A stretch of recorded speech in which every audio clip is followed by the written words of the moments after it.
gihambaye twashaka kwibutsa leta nuko ibitabo redokima byo kwerekana ibizorangurwa tuvyamamwo nukuri hamwe notena nkavuga ko abarundi ivyo vyabaruhishije atakintu na kimwe gihinduka babona mu bijanye n'iterambere ry'igihugu haba mugene babayeho ivyo amafaranga agaciro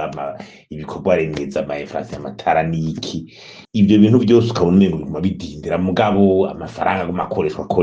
nuko leta yoriha gumita umwanya idakoze ibintu bikomeye bijanye n'ibisata bine iticariye leta kugwanya igiturire no gusesagura amatungo ya leta kuyanyuza vyimonogoje atacamira nta kizoshoboka reforme macroeconomique ngene by'ubutunzi bitunganywa mu gihugu bikamera nk'ahandi bikareka kubohwa n'umugumwe w'abantu ndabisubire bibohwa n'umugumwe w'abantu badashaka igihugu c'igihugu byosangirwa bigatunganywa neza haba mu by'amafaranga y'agaciro ibintu byose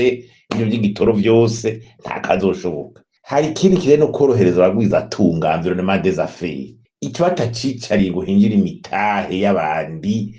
icyo kintu ntigikunda leta idashoboye kwicarira ngo bagwiza atunga bizi imitahe baza bakora ibikorwa by'iterambere bezo bakore neza ntibikunda. Ikindi ca kane ni ivy'uko leta hariho uburyo buva hanze muri ayo mabanki akomeye nk'ibanki y'isi yose n'ay'abandi bamwe baruye ku buryo bwo gufasha igihugu buraho ntibukoreshwe kubera ubushobozi buke bw'inzego z'igihugu amafaranga asubira inyuma. Ivyo bintu